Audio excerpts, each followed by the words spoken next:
ahead and giving us money to construct the Nebi Zombo Road. You heard the people of Zombo and Nebi complaining about that road. I want to tell you the Badea Bank has made money available, which is going to be loan that government of Uganda would repay. Money is available. By December this year, the contractor will be on ground to start working on that road. The people say this is for the bigger majority. How about themselves? President Museveni has come up with wealth creation funds. The same way he treats the people of Western Uganda and giving 1 billion per parish, 100 million per parish, and 1 million per household. He did it here in West Nile. The people of West Nile, all the parishes in West Nile have been able to receive this 100 million. So the people who received this money started business enterprises, both male and female. And because of that, they've said no. There's no need for them to fight President Museveni. This time, they are going to give him a thank you vote. And that thank you is up to 93% of the votes in West Nile. It has been demonstrated by the fact that they've come up with big numbers. This is unprecedented. This has never happened. I have been here as a child when the first multi-party dispensation came in 1996 when we were voting. I can assure you, President Museveni got 50% of the votes. In the last election, President Museveni got 67%. The people have finally understood the issue of wealth creation. They even tell me openly, we are tired of staying in brush-thatched houses. If President Museveni's message is to secure their futures, is to protect the gains of peace and stability, which they have there themselves experienced, that ever since he came to power, not a single soul has run to DRC. Not a single soul has run to South Sudan. So that peace that he has given them, they must protect it and defend it. Because they have tested and lived the experience. Uganda is the biggest country that hosts refugees. But that percentage, 90% of that big refugee in Uganda lives in West Nile. And this is because of the war in South Sudan, the war in DRC, and the people have all run to West Nile. So the people of West Nile have said, if they run away from President Museveni, who has kept us peacefully for 40 years, are they also going to run to South Sudan where there's war? Are they also going to run to DRC where there's war? No. Let us defend our peace and they will join. They used to be in your teams of silent majority, but I want to tell you, they have come out and they're loud. And that's why they've come in those rallies and supported President Museveni. And we're destined for a big win in West Nile this time round. Do you have a follow-up question? I usually answer all the questions. Yeah. Okay, Yesterday during the president's rally in KOBOKO, he talked about establishing an industrial park in KOBOKO. As the Minister of Investment and Privatization, how has KOBOKO or how has West Nile prepared for that investment park? Is there any plan ready? Actually, that is not the only industrial park President Museveni wants to give to the people of West Nile. I discussed the issue of industrialization, the fact that the people of West Nile suffered so much because of being in exile, majority don't go to school. It's just important that industrialization is the way to go for them to be able to have employment opportunities. So President Museveni gazetted industrial park in KOBOKO, around Oraba, because the people of South Sudan and Sudan, they all come looking for products, from textile to cosmetics products to food products, everything that they need for essential goods, mention it, they will come and buy it from Uganda. And these products, they're made in Kampala, and some of them are outside Kampala. When they reach KOBOKO, where the people of South Sudan and the people of KOBOKO themselves and West Nile at large would like to buy them, they become expensive. So because of that, it's better to have these products manufactured in West Nile. And that's why President Museveni says we must have an industrial park in Oraba. They had given a land measuring to 150 acres. I've discussed with their leaders that we should increase this land size to 500 acres so that we have a meaningful industrial park. And we have land in Nebi, where the is a size of 600 acres, where there's going to be an industrial park. President Museveni agreed to that. President Museveni agreed to us having an industrial park in Magye, where we have had 1,200 acres of land. In Yumbe, where we also have land already secured for industrialization, 1,200. Feasibility studies have already been done. The only thing we are left with is now to attract investors to come to West Nile.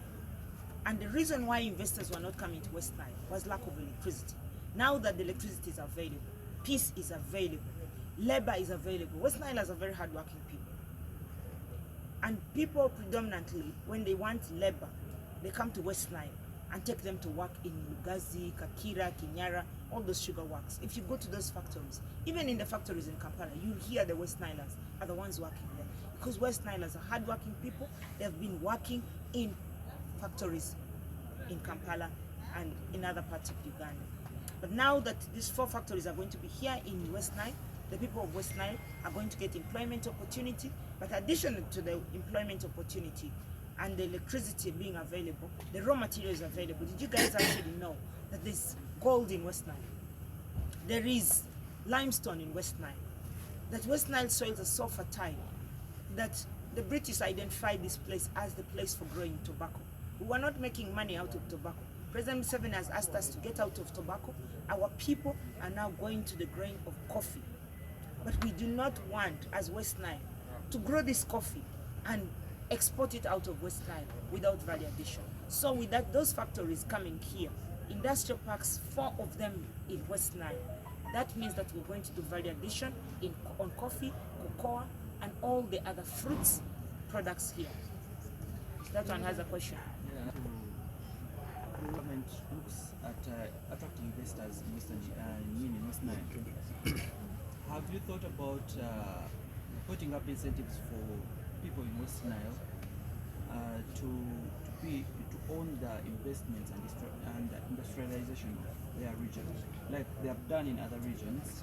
We've seen the government giving out capital to start big investments. You see, the question you're asking makes me think that West Nile is another country. West Nile is the same country as Uganda. All the incentives in government applies to West Nile. So government incentives of putting money to capitalize people's businesses, big businesses in UDB. There's one person in West Nile who has to access that money. Now this opens for them the opportunity to get that money. Like the PDM I told you, that's an incentive. Wealth Creation Fund like Imyoga, all of them benefit from it. Peace and stability is an incentive for everyone in West Nile. Access to market is an incentive for everyone. The question you're asking, I can answer you like this, that the people of West Nile, they themselves have to embrace this business of going into value addition. I started by living by example. I have built the biggest hotel in the whole of northern Uganda. I've gone into manufacturing of textile. The first textile factory in the whole of northern Uganda, not only West Nile, is here in Arua, and I put the factory. Cosmetics, and there's another cosmetics factory, the biggest and the only one in the whole of West Nile is here, and I did it. So I know that West Nilers are good in trade, but I've been talking to my friends whom I know have money that let us go into manufacturing. They told me, Anite, the day electricity comes to West Nile, we will start. Now, these big brothers of mine, who are very bigger than me, they're big guys. I just don't want to give you names, very big guys. They've been doing business in DRC. Now, they want to do value addition here in West Nile. And they've been doing business in South Sudan. Now they want to go in those industrial parks. They're telling me, please allocate for us the land. We're going to start allocating this land to them, and there will be the living testament for the rest of the people who are outside, who are still doubting. Did you know that Arua airfield is the most busiest airfield after Entebbe airport?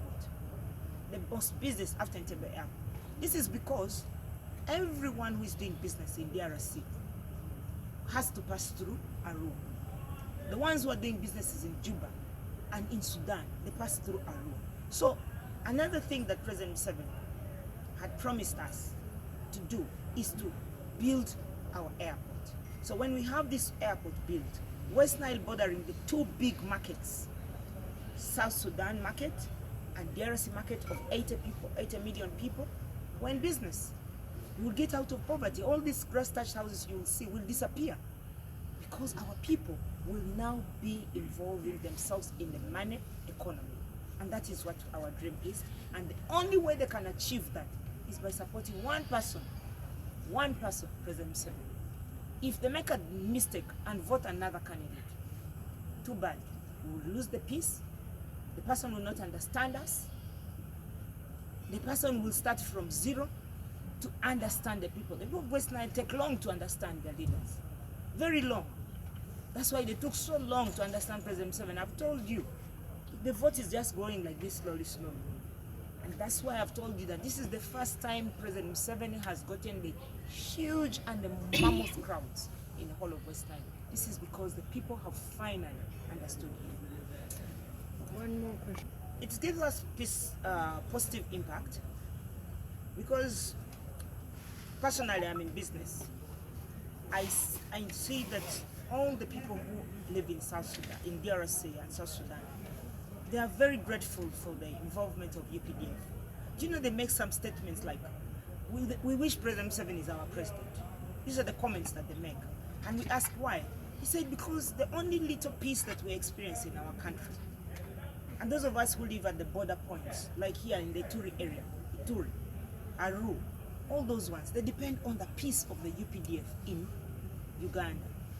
The ones in that area of Yei up to Juba, it is still, that place is secure. The little peace is because of the peace that has been ushered in by the UPDF. So the UPDF involvement of peace and stability in West Nile is such a big blessing to the people of West Nile. It has enabled them to do business and trade. However, they will need more support because our children, because of lack of employment, especially those in KOBOKO, they risk their lives and cross to take passengers to South Sudan. On their way to South Sudan, they get killed all the time. We've lost so many of our children. So they told me to talk to President Museveni, and I did talk to him, and I'm still going to emphasize that UPDF should put them on the corridor lines. The UPDFs who are in South Sudan should be on those corridor lines where our children are driving, dropping these passengers, because they also need that money. But along the way, they get killed. So they need to be protected so that we can enjoy the fruits of UPDF going to pacify DRC, to pacify South Sudan. And yes, it is good that UPDF is in South Sudan and DRC because of their presence, we have been able to continue doing trade. Otherwise, the West Nile market alone is not enough for us to sustain ourselves and our economy. So we need that market. So it's important that we have peace and stability on the other side. When you asked that question, a very important point came in mind. President Museveni, while he's in the region, he has met all the cultural leaders in West Nile. The kings, the cultural heads, the chiefs, and religious leaders. He addressed one issue, which is in line with wealth creation, which was the issue of the River Nile and Lake Albert, resource of fish. Now, we have not been benefiting and harnessing that God-given resource of our fish. We actually need fish factories here in West Nile. But immature fishing has been causing us a problem. So President Museveni has agreed with the cultural leaders, religious leaders in West Nile, in the entire West Nile. In West Nile, we have almost over 10 different cultures. We don't even speak a common language. That's why our name is West Nile. It's in English. It is just about the only region in Uganda that has a name in English. Because when the colonialists came here, they found that we are different people. We speak Alur, we speak Lubara, we speak Okebu, we speak Kakwa, we speak Aringa, we speak Madi, we speak Nubi, we speak Swahili. We're just different people, but united, and we found ourselves in one area. So because of that, we have to get things that unite us. And that's why the president had to call all of them to see how we can harness that fish. So we're going to get the UPDF to protect our water and giving quotas and giving breaks for the water. These are some of the proposals that the elders made to President Museveni. Okay, let's have your questions. I hope it will be the final. Region neighbors, two countries, Congo and South Sudan. So which trade incentives have you put across to boost cross-border trade? Like incentives like custom incentives,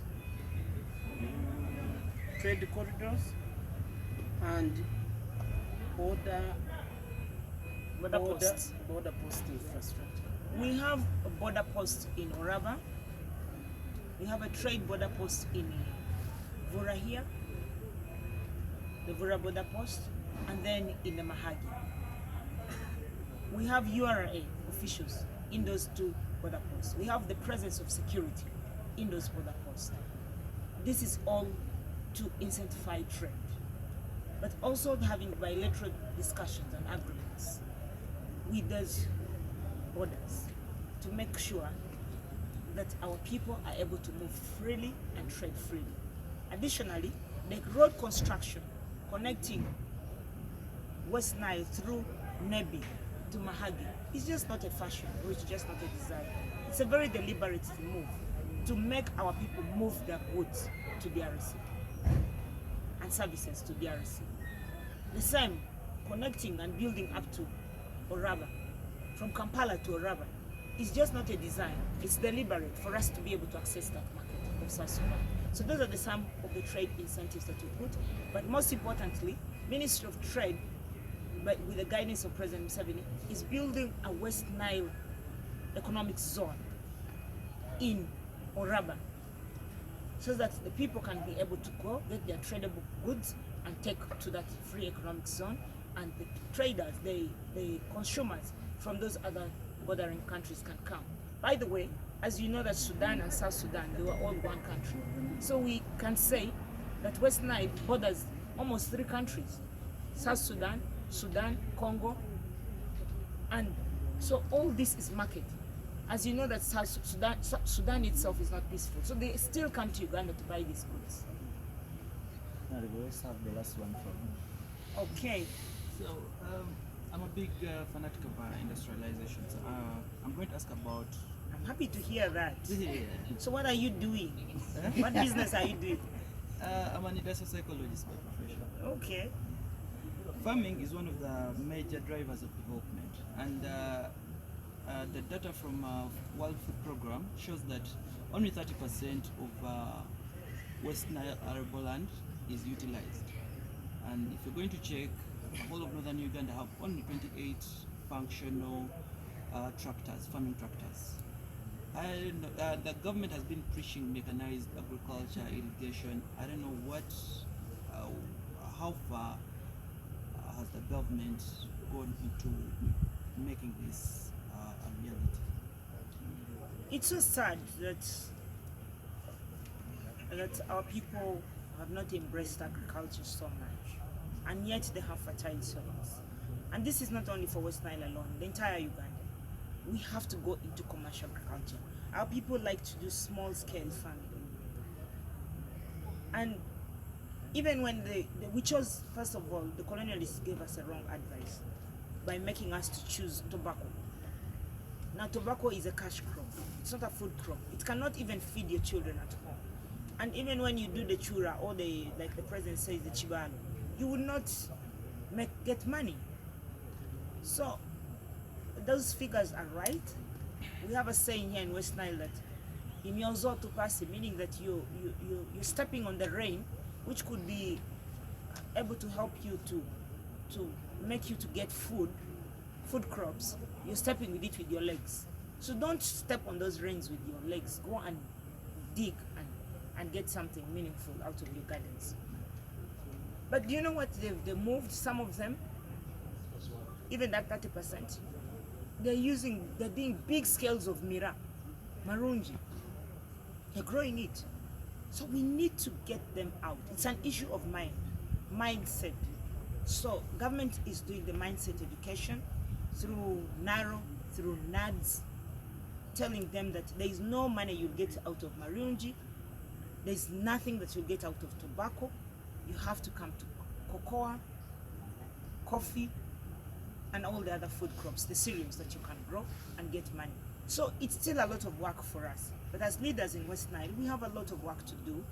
And I told you that a lifestyle of a trader is not a lifestyle of an agriculturist.